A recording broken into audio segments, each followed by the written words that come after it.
just like to know that last summer several people encouraged me to get involved in this race.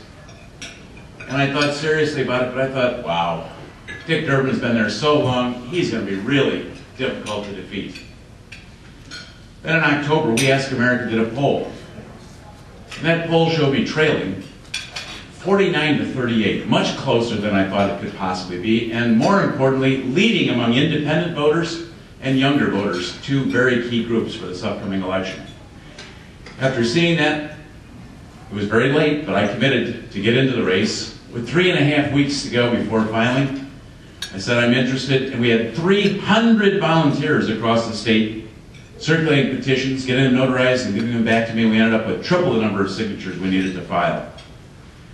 For those of you who don't know my background, I grew up in the family milk and ice cream business, but I had an older brother, John, who went into that business, and I decided, you know what, I don't want to be little brother Jim for the rest of my life, so I'm going to do something else.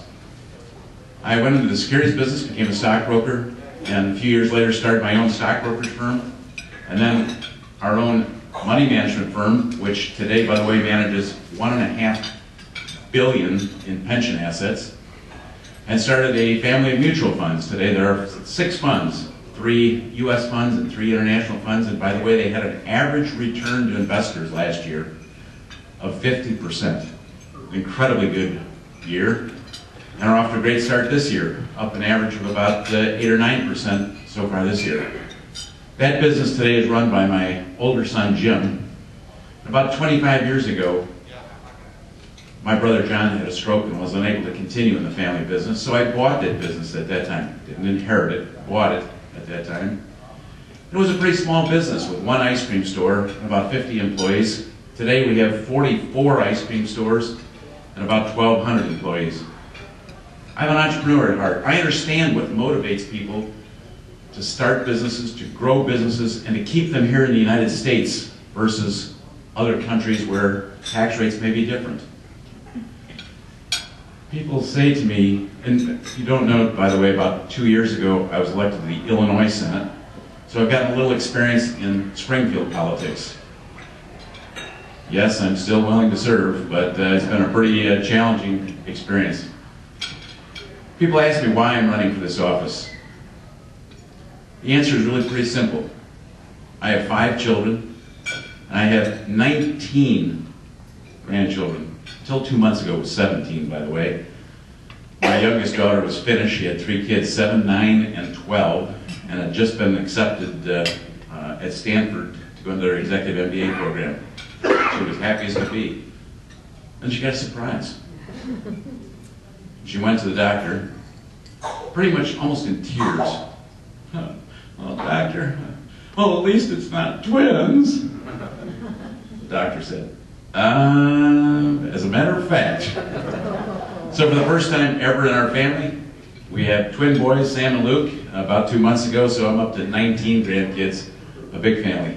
But I'm very concerned about what type of future these kids face. America is headed in the wrong direction. The debt is unbelievable. While Mr. Durbin has been in Washington, it's gone from $1 trillion to $17 trillion today. That has to stop, and it has to stop now. Mr. Durbin has compared our American military to Nazis. What can a guy be thinking about when he makes such a statement like that? And above all, he's been a leading proponent of Obamacare. We have a YouTube of Mr. Durbin on the floor of the U.S. Senate saying, if you like your health care plan, you can keep your health care plan. I guarantee it. The one thing I will guarantee to every one of you here in this room is, if you don't like your U.S. Senator, you don't have to keep your U.S. Senator. You can get a new one in November.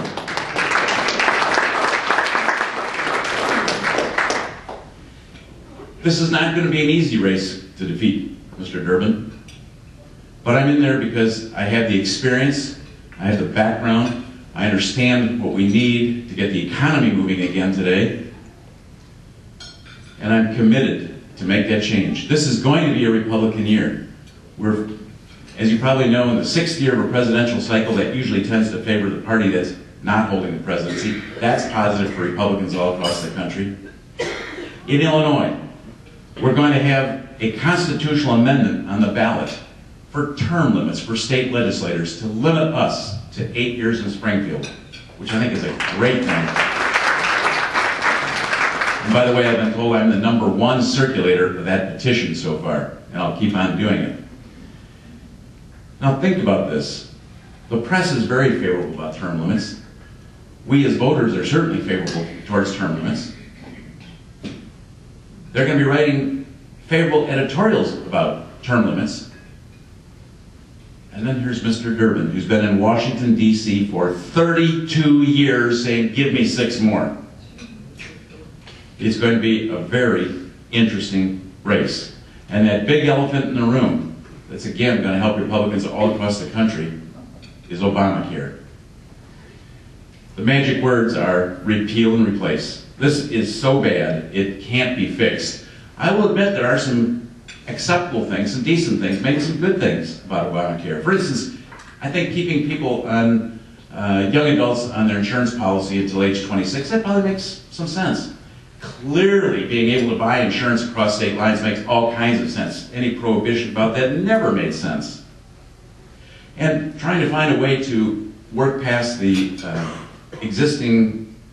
pre-existing conditions also makes some sense. But when you have the government telling you what policy you can buy, that's fundamentally wrong. If an insurance company has a policy that I want to buy at a price that I'm willing to pay, I should be able to buy that policy, not be told by a government, no, that doesn't meet our guidelines, you can't buy that. I'm pledged to try to help the U.S. Senate and our U.S. Congress to repeal that and replace it with a better health care solution that will be good for all of America.